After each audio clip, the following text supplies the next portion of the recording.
right, so get ready for this. We were diving deep into Guyana today. Specifically, we're looking at their Vice President, Jagdeo, and his approach to the incoming Trump administration.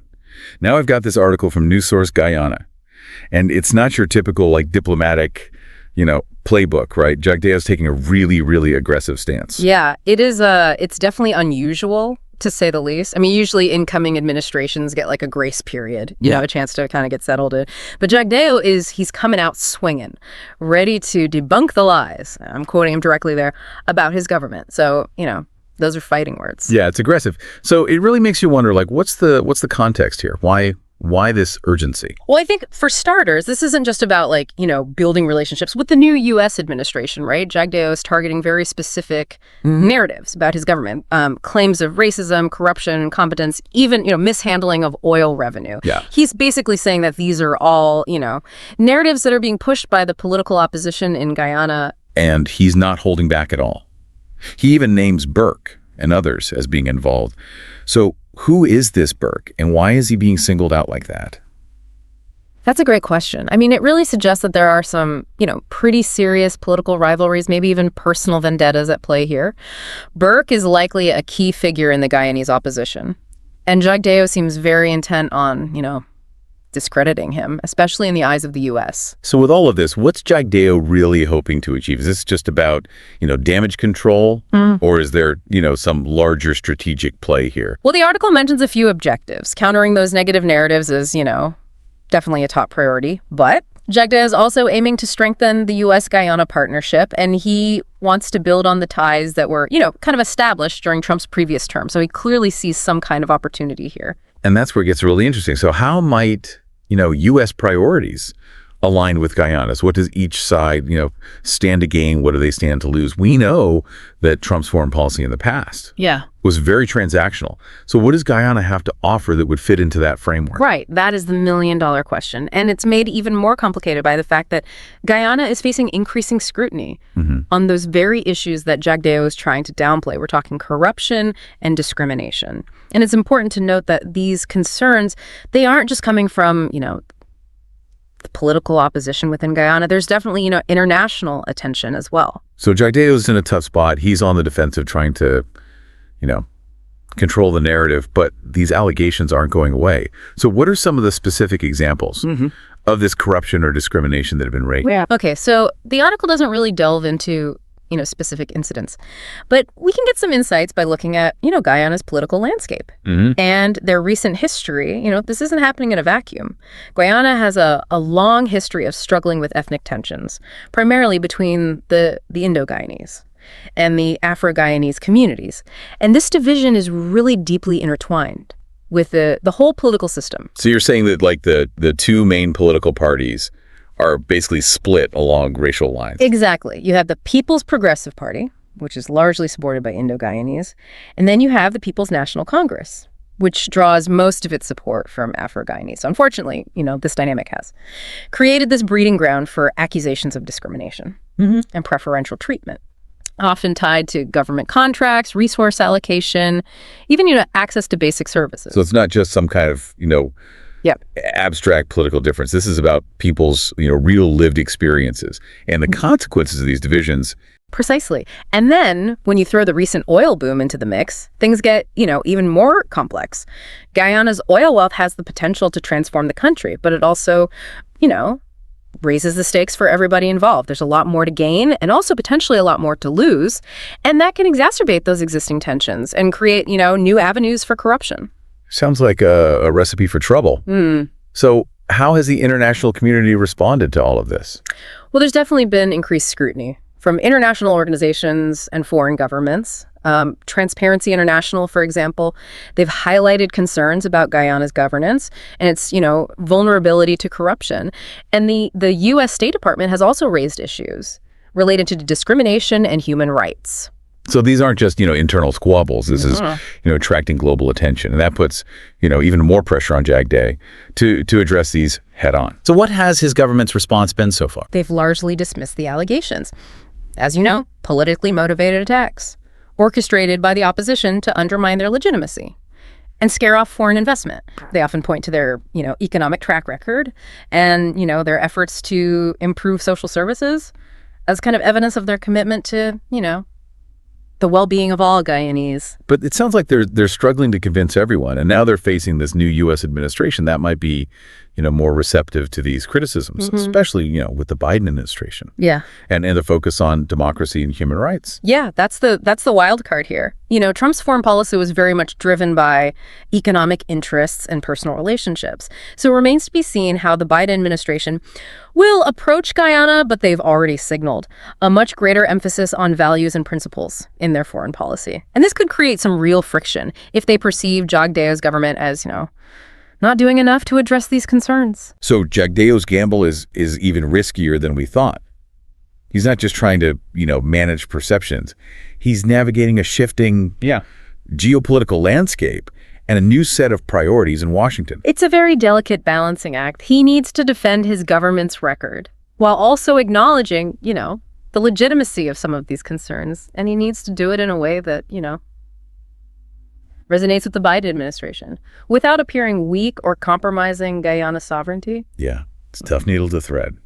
So how do you think this is going to play out? Will Jagdeo be able to convince the Biden administration that he's a reliable partner? Well, that's the question that we'll be exploring in the next part of our deep dive. We'll be considering those potential scenarios, the risks and opportunities for Guyana, and the broader implications for U.S.-Guyana relations going forward. Okay, so we just talked about how Jagdeo is on the offensive. He's trying to counter these pretty serious allegations. Right. So let's get into the specifics. What are some of the key examples of corruption and discrimination that people have brought up? Yeah, so, the article doesn't really give us, a laundry list of specific incidents, but I think we can get some insights if we look at the political landscape in Guyana and their recent history, right? This isn't happening in a vacuum. Guyana has struggled with ethnic tensions for a long time, primarily between the Indo-Guyanese and the Afro-Guyanese communities. Yeah. And this division it's deeply intertwined with the political system there. You're saying that two main political parties are essentially split along racial lines. Exactly. You have the People's Progressive Party, the PPP, which is, mostly supported by Indo-Guyanese. And then you have the People's National Congress, the PNC, which gets most of its support from Afro-Guyanese. And this dynamic has, unfortunately, created this breeding ground for accusations of discrimination and preferential treatment. And this is often tied to things like government contracts, the allocation of resources, even access to basic services. So it's not just about, abstract political differences then. We're talking about people's lived experiences. And the real consequences of these divisions. Yeah, precisely. And then, of course, you throw the recent oil boom into this mix, and things get, even more complicated. I mean, Guyana's oil wealth has the potential to really transform the country, right? But it also raises the stakes for everyone. There's a lot more to gain and potentially a lot more to lose, which can really exacerbate those existing tensions and creates, these new opportunities for corruption. It sounds like a recipe for trouble. Yeah. So how has the international community responded to all of this? Well, there's definitely been more scrutiny, for sure. I mean, you've got international organizations, you've got foreign governments that are paying more attention now. Transparency International, for example, they've highlighted concerns about Guyana's governance and its vulnerability to corruption. And then you have, the U.S. State Department. They've also raised issues related to discrimination and human rights in the country. So this isn't just, some kind of internal political squabble. This is, attracting global attention. And that puts even more pressure on Jagdeo to really address these issues.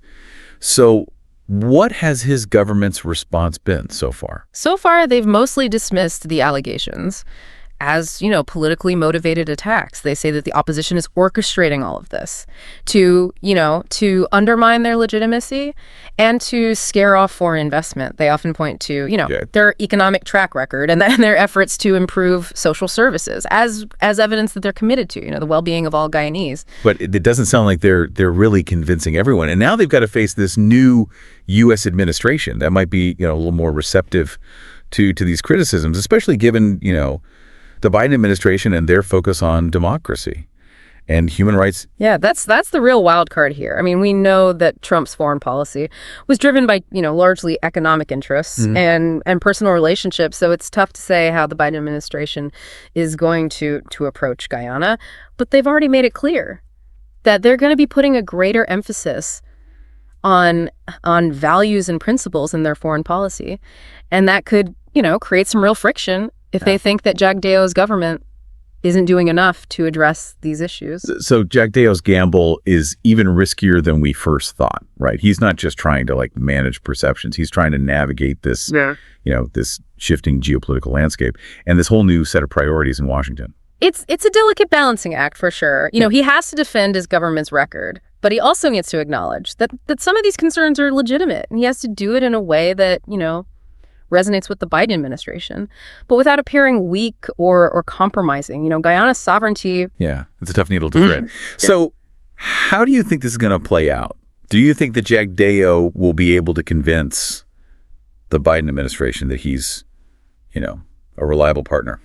Well, that's the question we'll be exploring. In the final part of our deep dive, we'll be looking at the potential scenarios, the risks and opportunities for Guyana, and the broader implications for U.S.-Guyana relations. Okay, so we spent all this time unpacking this, complex situation in Guyana, their political scene, these allegations, and Jagdeo trying to, play this high-stakes game with the incoming Trump administration. But I think it's important for us to bring it back to, to you, the listener, right? Why should you even care about this? What's the takeaway here? Well, I think this deep dive really shows us that domestic issues, even in a country that seems far off, can have these ripple effects, right? They can impact, the whole globe. What happens in Guyana, especially with their oil and their political stability, that could impact things like energy markets. It could impact U.S. foreign policy. It could even impact global efforts to combat corruption. It's like that, that chaos theory thing, right?